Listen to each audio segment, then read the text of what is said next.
মুসা বলতেছে, আল্লাহ যাকে দিয়ে তুমি জাহান্নামের ছিদ্র বন্ধ করবা সেই পঙ্গু সুদর্শন হলো। আল্লাহ কয়, মুসা রে, আমার শুকরিয়া আদায় করার সঙ্গে সঙ্গে আমি জাহান্নামকে বাতিল করে দিয়ে ওরে সুদর্শন বানায়া জান্নাতে ঢুকাতে চাই। লাইন শাকারতুম লাযীদান্নাকুম, যে আল্লাহর যত প্রশংসা করবে আল্লাহ তার নিয়ামত তত বাড়ায় দিবে। ধরে কর সুবহানাল্লাহ। মহিলার সঙ্গে দেখা হয়েছে, মেয়েটা বলতেছে, আল্লাহ নবী, আমার কথা কি আপনি আল্লাহকে বলছিলেন? মুসা নবী বলতেছে, তোমার কথা আল্লাহ বলতে আমার মনে নেই, কিন্তু আমি মনে বলে গেলে কি হবে, আল্লাহর মনে আছে। মেয়েটা বলতেছে, তাহলে আল্লাহর আমাকে দিবে, সম্পদ দিবে? মুসা আলাইহিস সালাম বলতেছে, তুমি আল্লাহর শুকরিয়া আদায় করবে, যত বেশি আল্লাহর শুকর আদায় করবে, যে অবস্থায় আছো আলহামদুলিল্লাহ। মেয়েটা রাগ করে, এটা একটা অবস্থা হলো, না খেয়েছে, বাড়ি পানি হলে পানি পড়ে, রোদ দিলে রোদ পড়ে, এই অবস্থায় আমি আল্লাহর শুকরিয়া আদায় করতে পারবো না। অথচ রাসূল বলেছেন, আলহামদুলিল্লাহ আলা কুল্লি হাল, খায়া থাকলো আলহামদুলিল্লাহ, না খায়া থাকলো আলহামদুলিল্লাহ, বাড়ির থাকলেও আলহামদুলিল্লাহ, আবার হাসিনার অত্যাচারে আলুর বাগুড়ের মধ্যে থাকলো আলহামদুলিল্লাহ। সর্ব অবস্থায় শুকর গুজার করতে হবে কার? কথা কন না কেন? করেননি আপনারা? এই করার কারণে তো এই রেজাল্ট পাইছেন।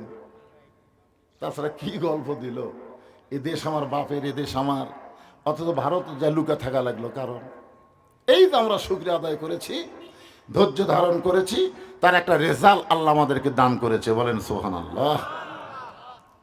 মেয়েটা বলল, আমি শুকরিয়া আদায় করতে পারবো না, এইরকম অবস্থা আমি আল্লাহর শুকরিয়া আদায় করতে পারবো না। মুসা নবী যখন চলে যাচ্ছিলেন, আল্লাহ কয়, একটা বার পিছন দিকে তাকাও। মুসা নবী তাকায় দেখে আচমকা একটা ঝড় এসে ওই মেয়েটার ভাঙ্গা বাড়ি পর্যন্ত চুরমার হয়ে গেল। অশকুরুলিওয়ালা তাকফুরুন, তোমরা শুকর গুজারি হও, তোমরা কুফুরি করিও না।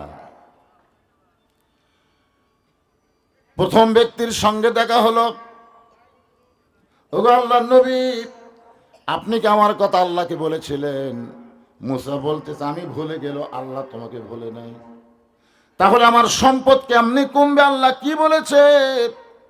মুসা বলতেছে, তুমি আল্লাহর নাশুকরি বান্দা হও, তাহলে আল্লাহর নিয়ামত উঠে গেলে তোমার সম্পদ কমে যাবে।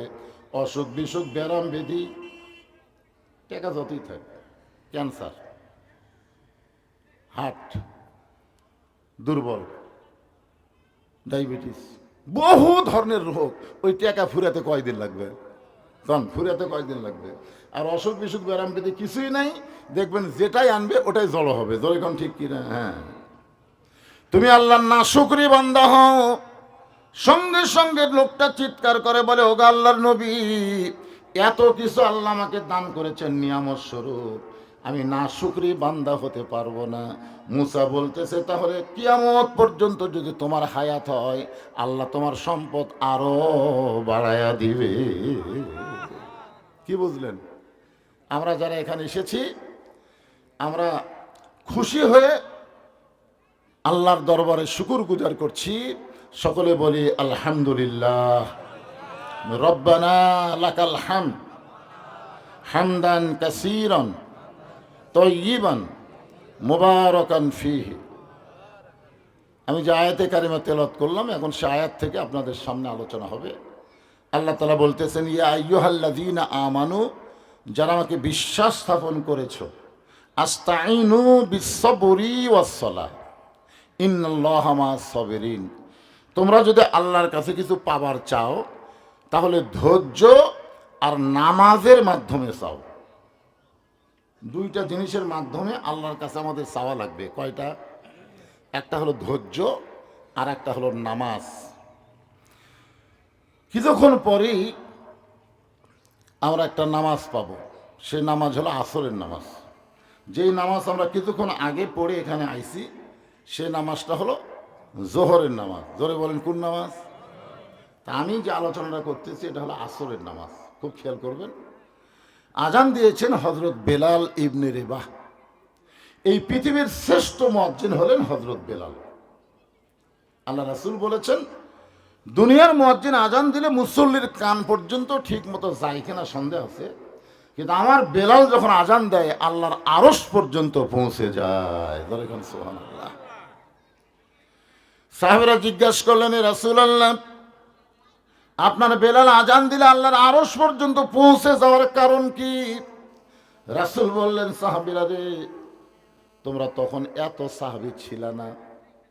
এই বেলালের জন্য আল্লাহ তাআলা কোরআনের একটা আয়াত নাজিল করেছেন, ইন্নাল্লাযীনা ক্বালু রাব্বুনাল্লাহু সুম্মা ইসতাকামু তাতানাজ্জালু আলাইহিমুল মালায়েকা আল্লা তাখাফু ওয়া লা তাহজানু ওয়া আবশিরু বিল জান্নাহ। সুবহানাল্লাহ বলেন। আয়াতটা কিন্তু আল্লাহ তাআলা হযরত বেলালের শানে নাজিল করেছে সমস্ত মুসলমানের জন্য। সুবহানাল্লাহ বলেন। কিন্তু শান কার? বেলাল। শান হচ্ছে বেলাল।